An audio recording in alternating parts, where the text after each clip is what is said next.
Kami percaya Engkau ada di tengah-tengah kami Tuhan. Kami rindu lawatan Tuhan, rindu jamahan Tuhan. Kami mau bersama-sama merenungkan firman-Mu Tuhan. Sebab kami tahu firman-Mu ya dan amin bagi kami. Amin. Firman-Mu adalah janji-janji Tuhan bagi kami. Glorious. Rancangan-Mu rancangan yang luar biasa bagi kami Tuhan. Terima kasih Tuhan. Terima kasih Tuhan. Berfirmanlah ya Tuhan. Berfirmanlah Tuhan. Kami mau mendengar dan kami mau melakukan firman-Mu. Terima kasih Tuhan. Di dalam nama Tuhan Yesus kami sudah berdoa. Amin. Puji Tuhan, silakan duduk. Terima kasih buat para pelayan-pelayan Tuhan. Senang sekali pada pagi hari ini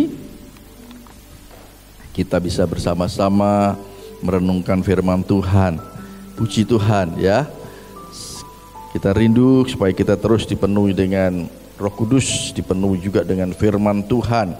Karena firman itulah yang menjadi kekuatan bagi kita. Puji Tuhan, pagi hari ini saya ingin menyampaikan firman Tuhan dengan satu judul, Hidup dalam Rencana Allah. Mari kita ucapkan bersama-sama, 1, 2, 3.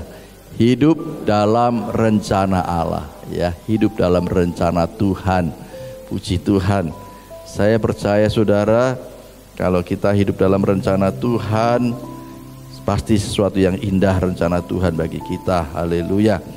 Nah saudara, Allah adalah sang perencana yang besar. Ya, Allah kita adalah Allah sang perencana yang besar. Ya, perencana yang dahsyat, perencana yang luar biasa.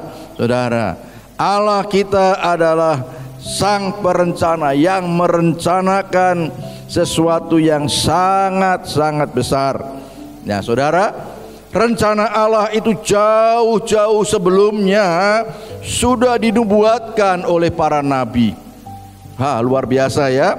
Jadi rencana Allah itu sudah jauh-jauh sebelumnya sudah dinubuatkan oleh para nabi, bahkan ada yang ratusan tahun sebelumnya sudah dinubuatkan. Ini sesuatu yang luar biasa saudara.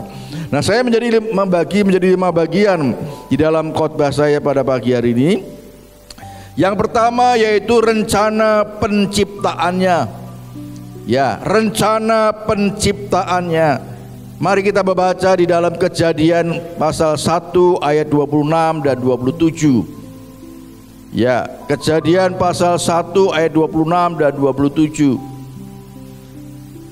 Berfirmanlah Allah, baiklah kita menjadikan manusia menurut gambar dan rupa kita. Wah, dahsyat ya rencana Allah itu. Sekali lagi, berfirmanlah Allah, baiklah kita menjadikan manusia menurut gambar dan rupa kita, supaya mereka berkuasa atas ikan-ikan di laut dan burung-burung di udara, dan atas ternak, dan atas seluruh bumi, dan atas segala binatang melata yang merayap di bumi. Maka Allah menciptakan manusia itu menurut gambarnya. Menurut gambar Allah diciptakannya dia, laki-laki dan perempuan diciptakannya mereka. Puji nama Tuhan. Ini adalah sesuatu yang sangat luar biasa saudara. Dia merencanakan kita ya menjadi manusia menurut gambar dan rupa kita. Oh, luar biasa. Nah saudara, di dalam perjanjian baru juga diulang kembali di dalam Roma 8 ayat 29. Roma 8 ayat 29 juga mengingatkan kepada kita tentang rencana Allah penciptaannya bagi kita. Sebab semua orang yang dipilihnya dari semula, saudara dan saya adalah orang-orang yang dipilihnya dari semula, mereka juga ditentukannya dari semula untuk menjadi serupa dengan gambaran anaknya, supaya ia, anaknya itu menjadi yang sulung di antara banyak saudara. Wah, saudara, kita diingatkan kembali saudara, bahwa semenjak manusia diciptakan yang pertama kali di dalam Kejadian 1 ayat 26-27, Allah sudah merencanakan bahwa manusia diciptakan serupa dan segambar dengan Dia. Puji nama Tuhan. Allah sejak awal menciptakan manusia menurut gambarnya, menurut gambar dan rupa Allah. Coba tengok kanan kiri saudara, ya. Rupanya beda-beda ya. Rupanya wajah kita beda-beda, tetapi sesungguhnya kita diciptakan saudara menurut gambar dan rupa Allah. Wah, ini sesuatu yang luar biasa saudara. Kita diciptakan menurut gambar dan serupa dengan Allah, menurut gambar dan rupa Allah. Tetapi saudara, kalau saudara baca di dalam Kejadian saudara, tadi kita bicara tentang Kejadian pasal 1 ya.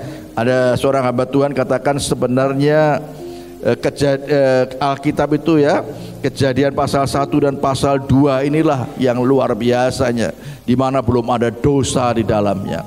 Tetapi kalau kita melihat di dalam Kejadian pasal 3 saudara, semenjak manusia jatuh di dalam dosa ya, oleh sebab itu tetapi karena dosa manusia pertama yaitu Adam dan Hawa, maka gambar dan rupa Allah itu menjadi rusak. Ya, gambar dan rupa Allah yang dia diciptakan manusia itu menjadi serupa dan segambar dengan Allah. Saat manusia itu jatuh di dalam dosa, maka gambar itu menjadi rusak. Ya, berantakan gambarnya, saya tidak bisa membayangkan saudara. Tetapi saudara, oleh sebab itu firman Tuhan mengingatkan kepada kita, jangan kita hidup lagi di dalam dosa, supaya gambar dan rupa kita tidak menjadi rusak. Ya, kita tahu bahwa Yesus datang ke dalam dunia ini untuk memperbaiki rupa dan gambar itu saudara. Bagi orang-orang yang percaya kepada Dia, bagi orang-orang yang percaya kepada Yesus sebagai Tuhan dan Juru Selamatnya, maka gambar yang sudah menjadi puing-puing itu dibentuk kembali menjadi serupa dan segambar dengan anaknya. Maka dikatakan serupa dengan gambaran anaknya, supaya anaknya itu menjadi yang sulung di antara banyak saudara. Puji nama Tuhan saudara. Oleh sebab itu firman Tuhan mengingatkan kepada kita, jangan kita hidup lagi dalam dosa saudara. Saudara yang sudah dibentuk kembali menjadi serupa dan segambar dengan Allah, jangan lagi kembali hidup dalam dosa, supaya gambar itu tidak menjadi rusak saudara. Karena yang merusak gambar dan rupa Allah itu adalah dosa, semenjak manusia jatuh di dalam dosa. Mari kita mau tetap berada dalam rencananya, karena dosa akan merusak kita. Dosa akan merusak gambar dan rupa Allah itu. Amin saudara. Walaupun wajah kita tetap seperti ini saudara, tetapi saat kita hidup di dalam dosa saudara, saat kita kembali hidup di dalam dosa, maka gambar dan rupa Allah itu sudah mulai tidak nampak lagi. Tidak ada sukacita, tidak ada damai sejahtera, tidak ada kasih lagi di dalam kehidupan mereka yang sudah kembali kepada dosa, dan gambar itu mulai tidak nampak lagi. Kemarin saya melayani di kaum muda, ya saya bertanya kepada Tuhan, apa yang harus saya sampaikan? Saya bicara tentang saling mengasihi saudara. Ya puji Tuhan, Tuhan melawat kaum muda luar biasa. Mereka dijamah Tuhan, supaya mereka hidup di dalam saling mengasihi saudara. Sebab tidak sedikit saudara anak-anak Tuhan, mereka tidak sadar mereka sudah tidak ada lagi kasih satu dengan yang lain. Di tengah-tengah rumah tangganya, anak dengan orang tua, kakak dengan adik, sudah tidak ada kasih lagi. Mereka sudah luntur kasihnya saudara. Jangan-jangan dosa itu yang sudah merusak gambar dan rupa Allah itu, sehingga mereka sudah mulai kehilangan kasih. Mereka tidak ada sukacita lagi, tidak ada damai sejahtera lagi, karena mereka membuka celah untuk hidup dalam dosa, sehingga mereka kembali gambar dan rupa Allah itu tidak nampak lagi. Padahal firman Tuhan sudah jelas mengingatkan, manusia pertama jatuh di dalam dosa. Sejak saat itu juga ciptaan itu yang tadinya serupa dan segambar dengan Allah mulai rusak. Puji nama Tuhan, saudara dan saya sudah mengenal Yesus itu akan ada di bagian yang kedua saudara. Sekali lagi saudara, itulah rencana penciptaan Allah bagi kita umat manusia.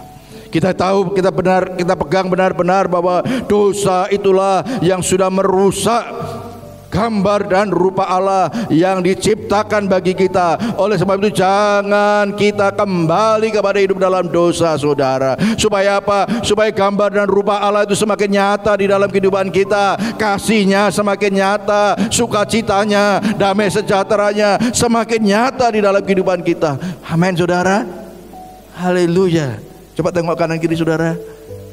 Kasih-Nya apakah masih nampak di dalam kehidupan mereka? Suami dan istri, apakah hubungan kasih-Nya makin nyata di dalam kehidupan mereka?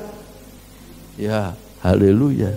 Saya Pak Supiantono dan Bu Supiantono, ya Pak Supiantono itu khotbah kaum pria kemarin. Iya, khotbah kaum pria apa ya, dia bersaksi, dia katakan setiap pagi dia selalu cium kening, cium pipi kanan, cium pipi kiri. Wah, luar biasa ya. Haleluya. Saya ingin tahu yang lain apakah juga melakukan itu. Itu bagian daripada kasih, saudara.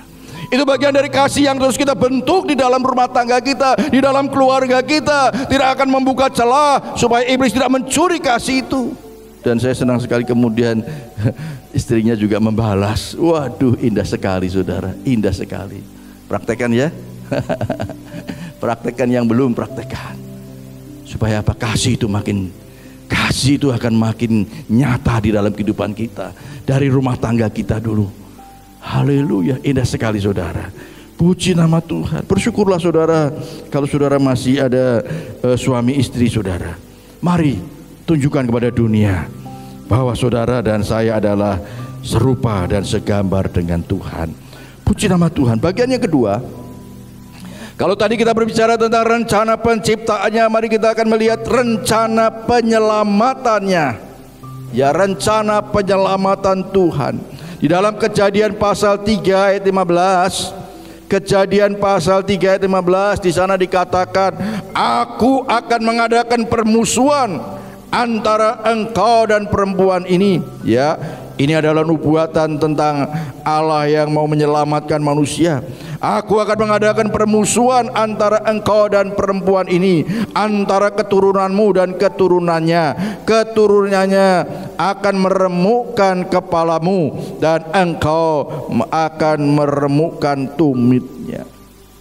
Ini adalah rencana Allah, saudara. Karena manusia sudah jatuh dalam dosa, rupa dan gambar Allah sudah mulai rusak, maka Allah merencanakan satu penyelamatan bagi umat manusia. Dan itu digenapi di dalam Yohanes pasal 3 ayat yang ke-16. Injil Yohanes pasal 3 ayat 16, karena begitu besar kasih Allah akan dunia ini, sehingga Ia telah mengaruniakan anaknya yang tunggal, supaya setiap orang yang percaya kepadanya tidak binasa, melainkan beroleh hidup yang kekal. Wah, saudara, luar biasa.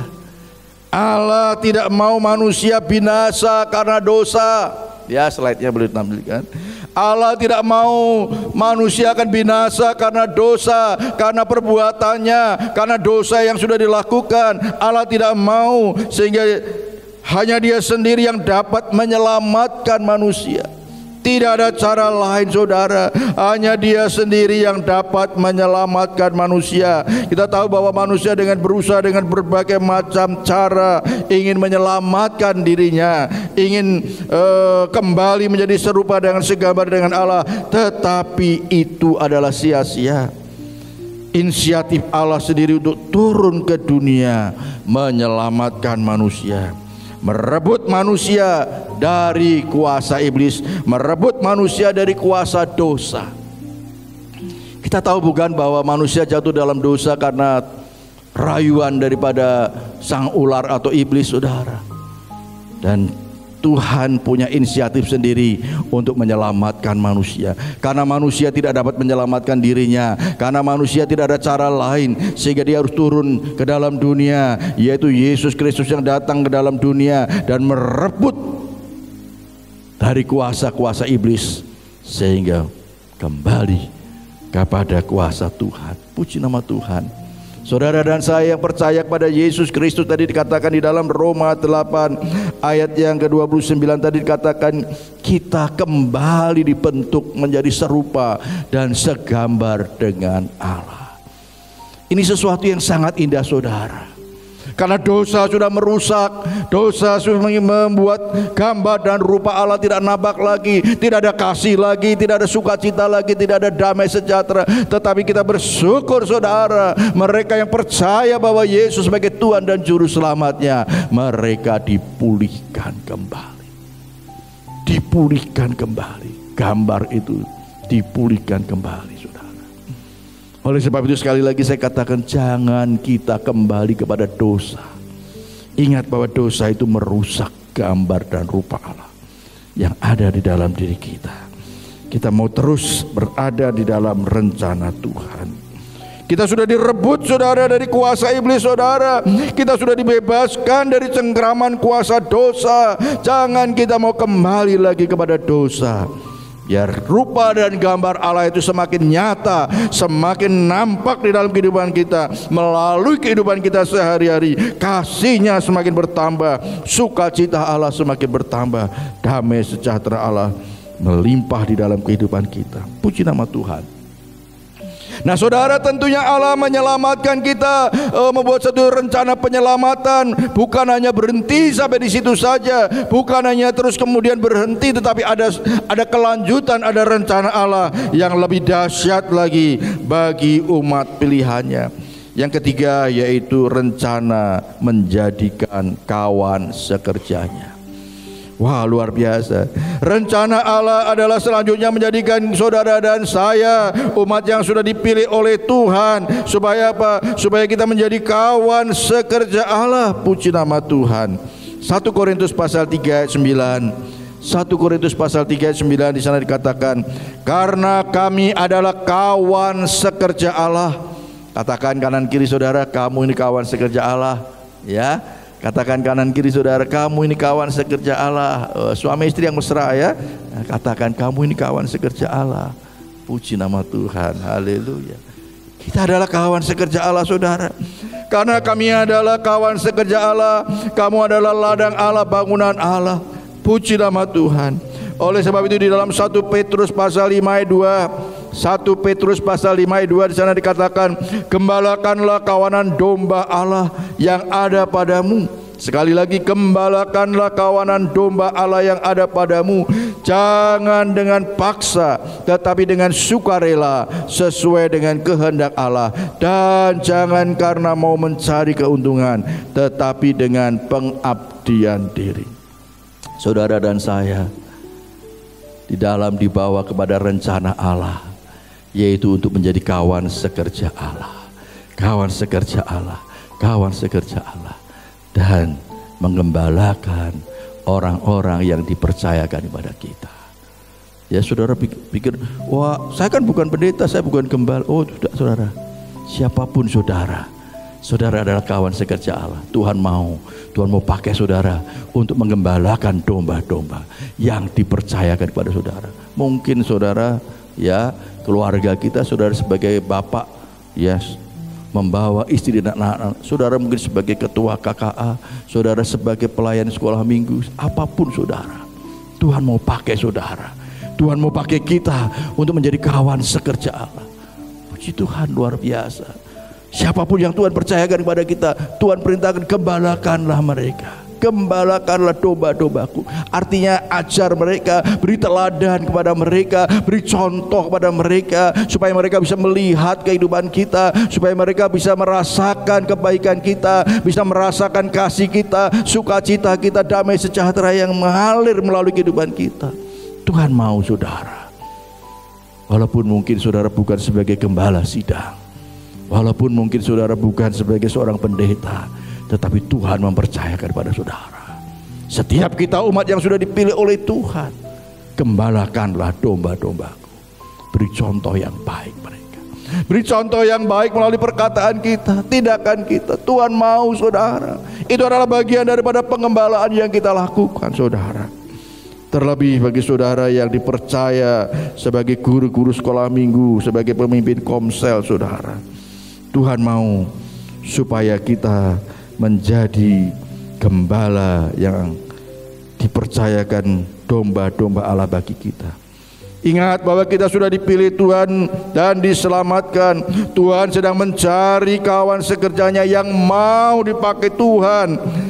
Tuhan mau supaya saudara dipakai menjadi kawan sekerjanya yang mau dipakai untuk membawa orang-orang yang belum percaya kepada Tuhan, supaya mereka boleh datang kepada Tuhan untuk menjadi kepanjangan tangan Tuhan, menjadi berkat bagi banyak orang untuk menjangkau jiwa yang masih di dalam kegelapan.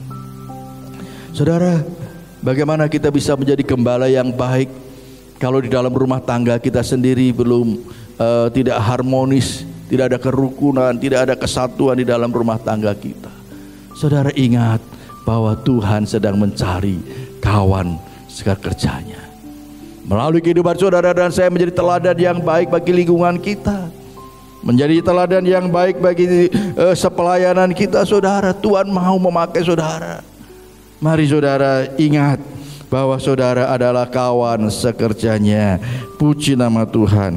Tuhan mau supaya saudara dipakai untuk menjangkau jiwa-jiwa yang masih di dalam kegelapan.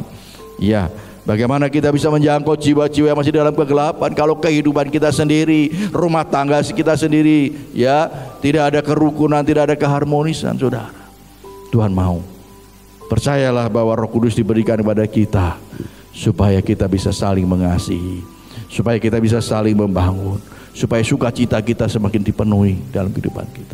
Amin saudara. Amin saudara. Puji nama Tuhan. Nah, kita tahu saudara, bagian yang keempat, rancangan Tuhan adalah rancangan damai sejahtera bagi kita saudara. Ini harus kita pegang baik-baik saudara. Tuhan sudah merencanakan yang terbaik bagi saudara di dalam Yeremia 29 ayat 11 saudara. Yeremia pasal 29:11 dikatakan, sebab aku ini mengetahui rancangan-rancangan yang ada padaku mengenai kamu. Demikianlah firman Tuhan, yaitu rancangan damai sejahtera dan bukan rancangan kecelakaan, untuk memberikan kepadamu hari depan yang penuh harapan. Puji nama Tuhan. Saudara, kita pegang baik-baik bahwa Allah setelah Dia memilih kita, setelah kita dibentuk kembali menjadi serupa dan segambar dengan Dia, ingat bahwa Dia merencanakan damai sejahtera bagi saudara dan saya. Puji nama Tuhan.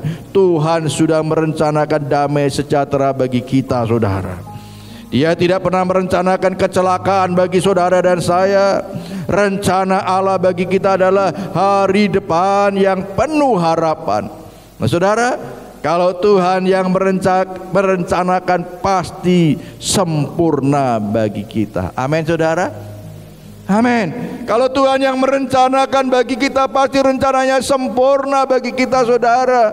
Oh haleluya. Puji nama Tuhan. Dia merencanakan damai sejahtera bagi umat-umat pilihannya. Puji nama Tuhan. Haleluya. Ini sesuatu yang luar biasa. Tuhan tidak pernah merencanakan kecelakaan buat kita saudara. Dia senantiasa melindungi kita, Dia senantiasa menaungi kita. Puji nama Tuhan. Kemarin saya katakan saudara, malaikat di surga dipersiapkan untuk melayani kita. Wah luar biasa. Malaikat di surga dipersiapkan untuk melayani kita. Kalau kita membutuhkan pertolongannya, maka Tuhan akan perintahkan malaikat-malaikat di surga untuk menolong saudara. Ini sesuatu yang luar biasa saudara. Karena apa? Karena kita ada di dalam rencananya Tuhan. Karena kita ada di dalam rencananya Tuhan. Oleh sebab itu nanti saya di bagian yang terakhir saya akan ingatkan kembali, jangan kita keluar dari rencana Tuhan. Jangan kita menyimpang dari rencana Tuhan saudara. Mari kita tetap berada di dalam rencana Tuhan yang indah bagi kita. Puji nama Tuhan. Rancangannya adalah damai sejahtera, bukan rancangan yang mencelakakan. Hari depan yang penuh pengharapan bagi saudara dan saya. Puji nama Tuhan. Bagian yang kelima, bagian yang terakhir, yang sudah saya singgung tadi, jangan kita keluar dari rencana Tuhan.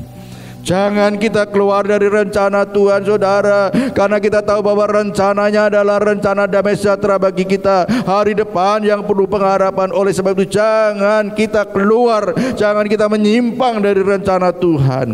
Ibrani pasal 12 ayat yang ke-15. Ibrani 12 ayat 15 yang katakan, jagalah supaya jangan ada seorang pun menjauhkan diri dari kasih karunia Allah, agar jangan tumbuh akar yang pahit, yang menimbulkan kerusuhan dan yang mencemarkan banyak orang. Saudara, sekali lagi saya senang sekali ayat ini, saudara. Ayat ini mengingatkan kepada kita, jagalah supaya jangan ada seorang pun menjauhkan diri dari kasih karunia Allah, agar jangan tumbuh akar yang pahit, yang menimbulkan kerusuhan dan yang mencemarkan banyak orang. Saya merenung, saudara, kalau ada anak-anak Tuhan yang menjadi menimbulkan kerusuhan, yang mencemarkan banyak orang. Ya, kita tahu sekarang di media banyak sekali anak-anak Tuhan yang tidak jadi berkat, yang perbuatannya sangat-sangat menyakitkan hati Tuhan. Saya percaya dia sedang keluar dari rencana Tuhan.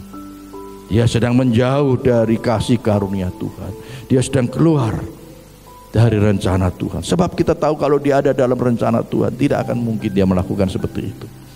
Tidak akan mungkin dia melakukan sesuatu yang mencemarkan, sesuatu yang menimbulkan kerusuhan, yang menimbulkan kepahitan, saudara. Sebab kita tahu bahwa rencana Allah itu adalah kasih karunia bagi kita, saudara. Ya, jadi rencana Allah itu adalah kasih karunia bagi saudara.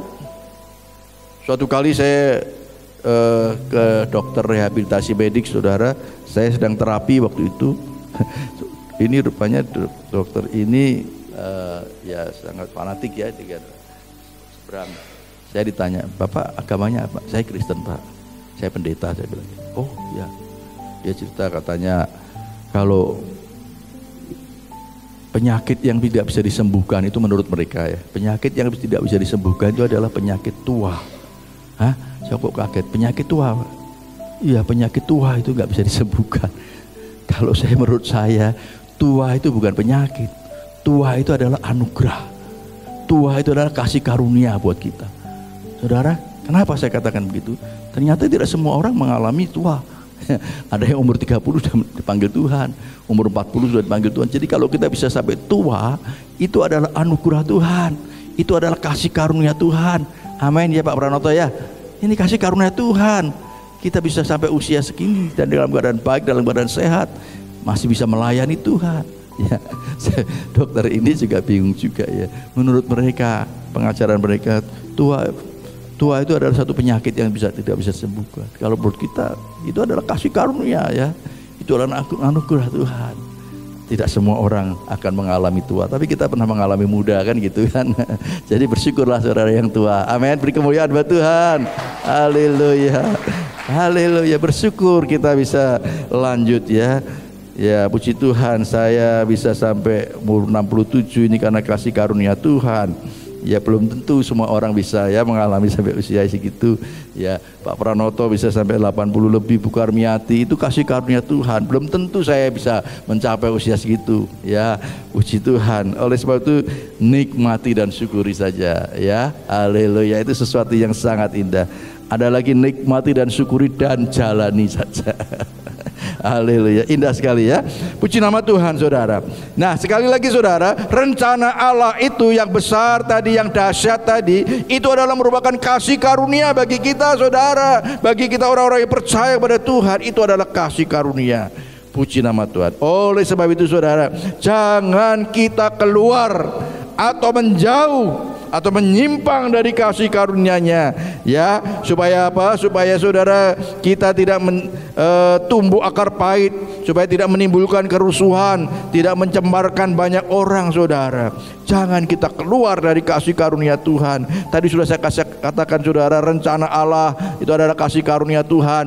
Rencana Allah adalah damai sejahtera bagi saudara dan saya, hari depan yang penuh pengharapan. Jangan kita mau keluar menyimpang dari itu, saudara. Nah, saudara, ini kembali saudara, saat kita kembali hidup di dalam dosa, perhatikan baik-baik, saat kita kembali hidup dalam dosa, entah itu dosa apa saudara yang saudara lakukan, sesungguhnya kita sudah keluar dari kasih karunia-Nya. Sesungguhnya kita sudah keluar dari rencana Tuhan.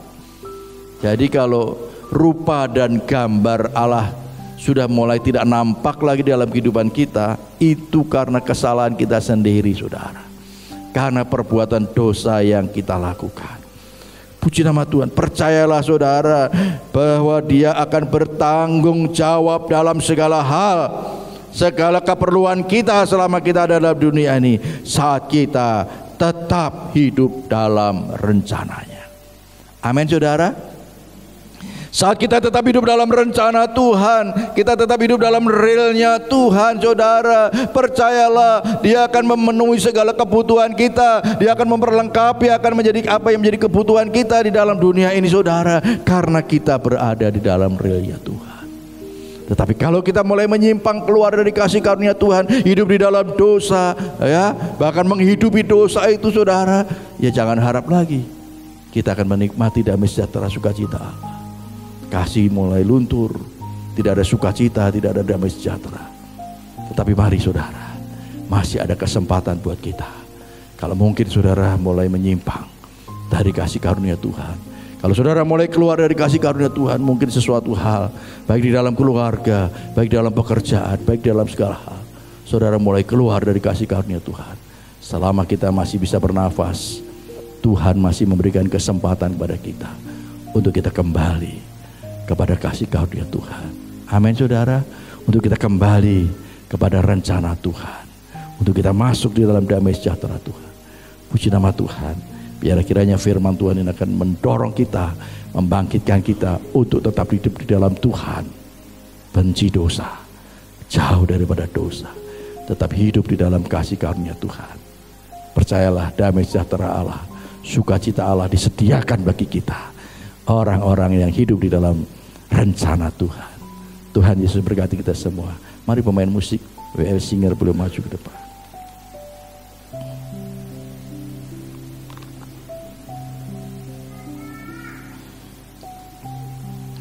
Kita akan berdoa lebih dulu buat firman Tuhan yang sudah kita dengar.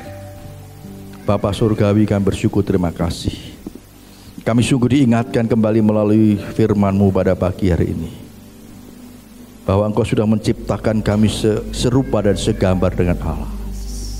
Namun karena dosa manusia, maka gambar dan rupa Allah itu menjadi rusak. Namun kami bersyukur Tuhan, oleh kasih karunia Tuhan, rencana penyelamatanmu bagi kami. Kami orang-orang yang percaya bahwa Yesus adalah Tuhan dan Juru Selamat kami. Kami dipulihkan. Gambar dan rupa Allah itu makin nyata dalam kehidupan kami. Biar kasih itu makin melimpah dalam kehidupan kami Tuhan. Damai sejahtera-Mu.